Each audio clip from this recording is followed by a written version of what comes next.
Hello students, आज हम लोग देखने वाले हैं असम पुलिस, एसएससी जीडी और साथ ही साथ आरआरबी एनटीपीसी के लिए most important question from reasoning. ठीक है, आइए देखते हैं पहला सवाल किस टॉपिक से है, क्या कंसेप्ट है, नहीं है, सारा चीज हम आपको बताएंगे। देखिए क्या लिखा हुआ है। Select the option that is related to the third cluster in the same way as the second cluster is related to the first letter cluster। ठीक है, जिस तरह से सेकेंड जो वर्ड है वो फर्स्ट वर्ड से कनेक्ट है, तो उसी तरह यहाँ कौन सा अल्फाबेट्स का ग्रुप आएगा जो कि इससे कनेक्ट हो जाए। ठीक है, अगर आप ध्यान से देखोगे तो पता चलेगा कि सर बी और वाई अपोजिट है, ई और भी एक दूसरे का अपोजिट है, सी और एक्स एक दूसरे का अपोजिट है, टी और डब्ल्यू एक दूसरे का अपोजिट है। ठीक है, मतलब एक दूसरे का अपोजिट लिखा हुआ है, तो सर सी का अपोजिट, सर आप तो बताए थे दिल्ली वाला या दिल्ली वाली, या तो फिर सर डी, तो डी का, जी का अपोजिट, डी का अपोजिट डब्ल्यू, सर जी का अपोजिट जीटी रोड टी, ई का अपोजिट सर ईवी, एफ का अपोजिट उफ मतलब यू, क्या है डब्ल्यू टी वी यू। कहाँ दिख रहा है sir W T V U, that is option number B आपका आंसर होगा। अभी जो सर आप बोल रहे थे सर दिल्ली वाला या दिल्ली वाली, या तो फिर डी यू या जीटी रोड या ईवी या लव या उफ, ये क्या है सर? ये एक ट्रिक है जिसमें हम अल्फ़ाबेट का अपोजिट याद करते हैं। ठीक है, चलो नेक्स्ट क्वेश्चन देखते हैं क्या है। कहता है 4 person P Q R S R sitting in the middle of a rectangle facing the centre. 4 आदमी हैं, एक रेक्टेंगल का मिडिल में बैठा हुआ है। ठीक है, चलो हम भी एक रेक्टेंगल बना लेते हैं और सब देख रहा है सेंटर की ओर। ध्यान देना, ये बहुत अच्छा सवाल है। देखो डायरेक्शन खेलेगा इसमें। ठीक है, तो हमारा नॉर्थ कैसे देखता है सर? ये देख रहा है नॉर्थ, ये देख रहा होता है सर साउथ, ये देख रहा होता है सर ईस्ट, और ये देख रहा होता है वेस्ट। लेकिन यहाँ तो सारा सर ठीक इसके अपोजिट है, लेकिन एरो वही दिखाएगा सर। अगर ऊपर की तरफ देख रहा है तो नॉर्थ, देखो ये नॉर्थ देख रहा है, ये साउथ देख रहा है, ये ईस्ट देख रहा है और ये वेस्ट देख रहा है। देखो Q is sitting towards the left of P। Q कहाँ बैठा है? तो सर P के लेफ्ट में। अब P कहाँ बैठा है सर? कहीं भी बैठ सकता है, नहीं लिखेंगे, बस हमको इतना पता है सर Q कहाँ बैठा है, तो सर P के लेफ्ट में। छोड़ देते हैं इसको एज इट इज। क्यों छोड़े हैं आगे पता चलेगा। R who is facing west, R किधर देख रहा है? वेस्ट की तरफ। वेस्ट अगर देख रहा है तो सर एरो किधर होना चाहिए? इधर। कहाँ है? यहाँ। देखो कौन देख रहा है? आर, तो R is facing towards west, R बैठ गया। Is sitting to the right of S, R कहाँ बैठा है? R is sitting to the right of S, R S के राइट में है। तो सर अगर एस यहां बैठेगा तभी आर इसके राइट में बैठ सकता है। अब who is facing the south, तो साउथ तो सर जो यहां बैठेगा वही फेस करेगा। ठीक है, ये अरेंजमेंट अपना बाकी था। क्यू कहां बैठा है? Q is sitting towards the left of P. अगर पी यहां बैठेगा सर तभी इसका लेफ्ट उधर जाएगा, यहां आ जाएगा क्यू। अब बैक करो सवाल पे, who is facing south. South कौन देख रहा है सर? जिसका एरो ये है, हम बताए भी थे जो यहां बैठेगा वो साउथ देखेगा। कौन बैठा हुआ है? Q, option number B. Topic कौन सा था सर? टॉपिक था हमारा सिटिंग अरेंजमेंट। ठीक है, चलो नेक्स्ट क्वेश्चन क्या दिया है देखो ना। कह रहा है in a certain code language spring is written as has 2% at the rate 4 equal to, and gone is written as equal to 7 4 copyright. How sign be written in the same code? Coding decoding का ही सवाल है sir, लेकिन coding decoding में भी symbol coding decoding का है। इसमें क्या है, जो आपको दिया हुआ है वर्ड उसको लिख लो, पहले लिख लिए, एग्जाम में लिखना मत, एग्जाम में डायरेक्ट कर देना। यहाँ हैशटैग, यहाँ 2, एक वर्ड के नीचे में एक लेटर सिंबल जो दिया है वो लिखते चले जाओ, हो गया। इसके बाद गॉन को क्या लिखा है, गॉन को लिखा गया है सर इक्वल टू 7 4 कॉपीराइट। पूछा किसका है सर, साइन का, ठीक है। अब देखो क्या चीज है, यहाँ ये समझना कि सर एस का कोड, हैशटैग, पी का 2, आर का %, आई का @ एन के लिए 4, जी के लिए इक्वल टू।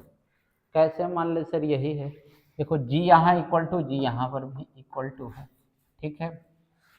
और कुछ कॉमन है हाँ सर 4, एन यहाँ 4, एन यहाँ भी 4, ओ 7 और ई कॉपीराइट।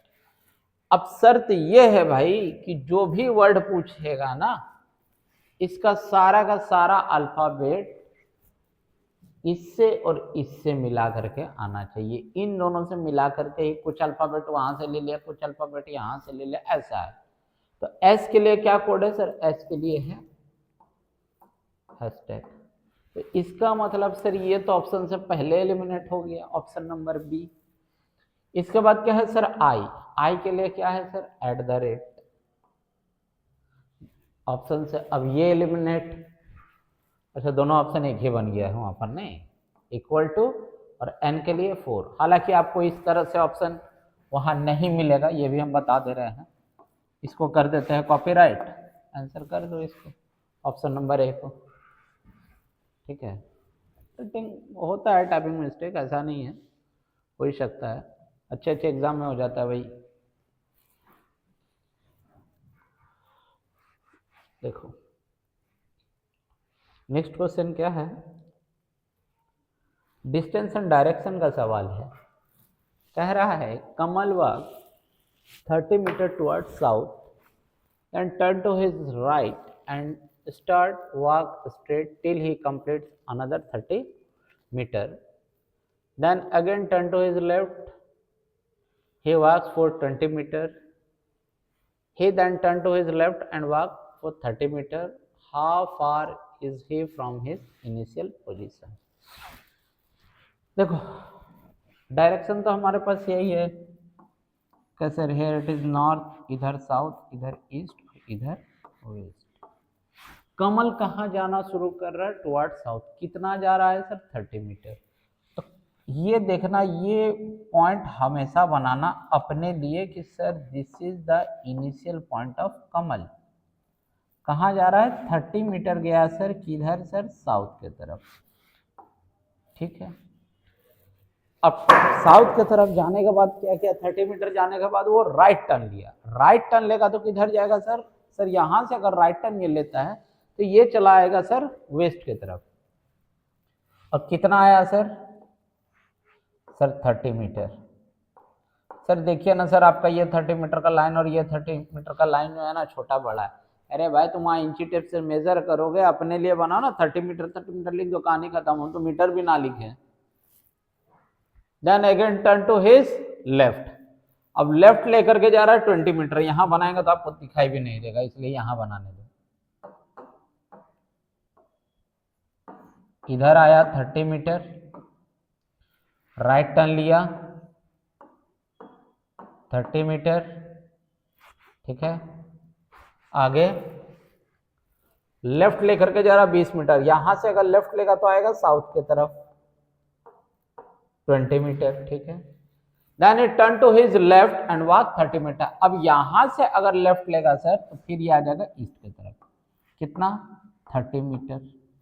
कहता है कि इनिशियल पॉइंट से कितना दूर है, तो 30 और 30 60, 80, 80 और 30 110, है क्या ऑप्शन में 110? नहीं है सर। हमेशा याद रखिएगा, पूछेगा आपसे डिस्टेंस, आप निकालिएगा हमेशा displacement, that is the shortest distance. तो सर इनिशियल पॉइंट मेरा ये था, अभी फाइनली यहाँ पर है, तो सर ये 30, ये भी 30, ये भी 30 सर, तो ये 20, तो ये भी 20 होगा। हाँ सर, स्ट्रेट लाइन बन गया क्या सर? हाँ सर, तो यहाँ 20, ये भी 20, क्योंकि ये 30, ये 30, ये रेक्टेंगल फॉर्म कर लिया। 30 और 20 सर बोलोगे 50 मीटर। इनिशियल पॉइंट से कितना दूर है? 50 meter. That is option number A will be your answer. ठीक है, हम क्या बोले, पूछेगा डिस्टेंस, आप निकालिएगा डिस्प्लेसमेंट। दोनों में डिफरेंस क्या है सर? दोनों में ये डिफरेंस है कि सर डिस्टेंस होता है एक्चुअल पाथ का वर्ड, और डिस्प्लेसमेंट होता है the shortest distance between two points. अगर ये कहता ना कि कमल पॉइंट ए से चलना शुरू किया साउथ के तरफ, 30 मीटर गया और पॉइंट पहुंचा बी पर, वहां से ये लेता है राइट टर्न, 30 मीटर जाने के बाद पहुंचता है पॉइंट सी पर, वहां से वो एक लेफ्ट टर्न लेता है और पहुंचता है पॉइंट डी पर, और यहां से फिर एक लेफ्ट टर्न लेता है और पहुंचता है पॉइंट ई पर। अब यहां पर यह सवाल रहता कि what is the distance between A to E via B C D, तब आप सबको जोड़ते, क्योंकि उस समय हमको रास्ता दे दिया सर कि बी सी डी से ही हमको जाना है। ठीक है, चलो आगे क्या दिया है, कह रहा है if P means division, T means addition, M means subtraction and D means multiplication, then what will be the value of the expression 12M 12D 28P 7T 15 equal to question mark. ठीक है, अच्छा बात है, हम decode कर लेते हैं इसको। M का मतलब सब्ट्रैक्ट, तो सर 12 माइनस 12। D का मतलब क्या लिखा है भाई? D का मतलब मल्टीप्लाई। P का मतलब डिवीजन, और T का मतलब एडिशन। बोर्डमास का रूल कहता है कि सर पहले ब्रैकेट यूज कीजिए, है ही नहीं, ऑफ है ही नहीं, डिवाइड है क्या? हाँ सर डिवाइड है इन दोनों के बीच में, तो 24 को अगर से 28 को 7 डिवाइड करेगा होगा 4, मल्टीप्लाई है? हाँ सर है, तो करो 12 इंटू 4। हम पूरा स्टेप बाय स्टेप बता दे रहे हैं आपको। 12 4 जा सर 48, यहाँ तो माइनस ही रहेगा, m इक्वल टू माइनस ही है ना, देख लो। हाँ ठीक है, यहाँ क्या बचा सर 12, यहाँ क्या बचा सर 15, 12 और 15 सर 27, माइनस सर 48, कितना बचेगा सर? -21। कहीं है? नहीं है sir, that is option number D, none of this. आया कितना सर मेरे पास? 21। 21 ऑप्शन में ही नहीं है, तो आंसर क्या बनेगा? None of this.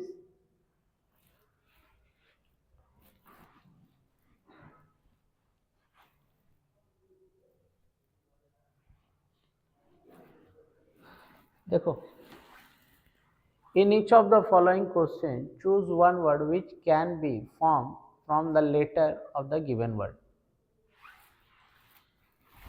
देखो इसका दो फॉर्मेट है, इसमें क्या पूछा है? कैन बी, कौन सा वर्ड बन सकता है, किससे? यहां जो वर्ड दिख रहा है इसी के अल्फाबेट को लेकर, ठीक है। शर्त ये है कि अगर मान लो कि यहाँ पर टी हमको एक बार दिख रहा है, यहाँ मैक्सिमम टी एक ही बार यूज कर सकते हैं।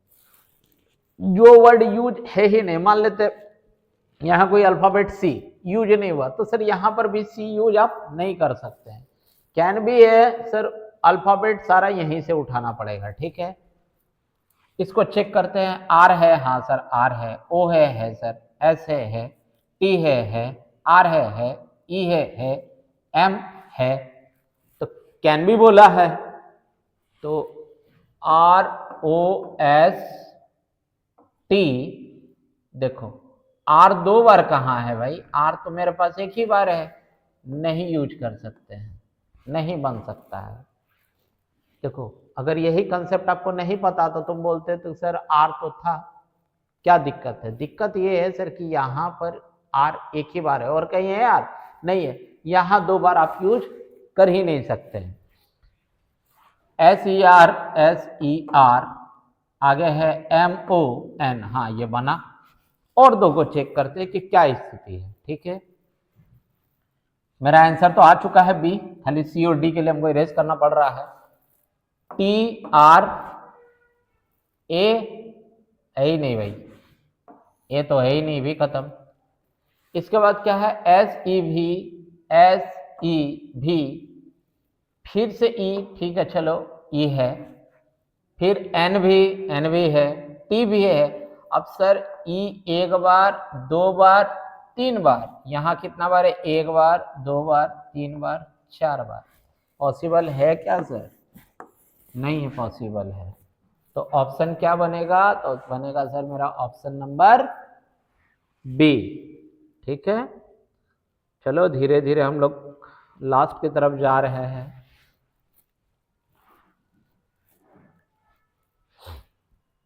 आगे देखो क्या है, A is taller than B, C is taller than A is taller than E, but shorter than B. Who is the tallest? देखो A किससे लंबा है? A is taller than B, हम जो लंबा है उसको ऊपर रख रहे हैं, जो छोटा उसको नीचे रखते हैं। C is taller than A, चलो भाई C को भी यहाँ रख लेते हैं क्योंकि C A से टॉलर है। D is taller than E but shorter than B. D क्या है? तो सर D जो है वो E से लंबा है लेकिन B से छोटा है, तो सर B कॉमन हो गया, तो अरेंजमेंट क्या बनेगा? C A B D E। ठीक है, क्या पूछा है? Who is the tallest? सबसे ऊपर कौन है भाई? C, that is option number ए में C अवेलेबल है। तो आपका आंसर क्या हो जाएगा? तो सर मेरा आंसर होगा ऑप्शन नंबर ए। ठीक है, चलो नेक्स्ट क्वेश्चन क्या है? कहता है find the odd number pair from the given alternative. 6 612, 5 421, 4 46, 7 343। अच्छा 6 अगर हम इसका क्यूब करें तो कितना आता है सर? 216। सर 216 का अगर डिजिट को हम उलट दे तो क्या आता है सर? 612। Very good sir. 5 इसका क्यूब क्या होता है सर? 125। इसका डिजिट को उलटे तो आता है 521, जो है नहीं। चलो देखते, हो सकता है मेरा अप्रोच गलत है। सर 4 का क्यूब सर 64, इसके डिजिट को उल्टे तो सर 46 है सर। सर 7 का क्यूब 343, सर इसका डिजिट को उल्टेंगे तो वही आना है। तो सर ये अवेलेबल है, ये अवेलेबल है, ये भी अवेलेबल है, ये तो अवेलेबल ही नहीं है, मतलब सर कल्प्रिट कौन? तो सर ऑप्शन बी, और ऑप्शन बी आपका आंसर है। इसी के साथ सारे क्वेश्चन होते हैं खत्म। वीडियो अगर आप लोगों को जेन्युइनली अच्छा लग रहा है तो वीडियो को ज़्यादा से ज़्यादा लाइक करें, चैनल को सब्सक्राइब करें और अपने दोस्तों के साथ, अपने कलीग के साथ चैनल के लिंक को, वीडियो के लिंक को ज़्यादा से ज़्यादा शेयर करें। बहुत जल्द मिलेंगे हम आप लोगों के साथ नेक्स्ट वीडियो में, तब तक के लिए थैंक यू, टेक केयर।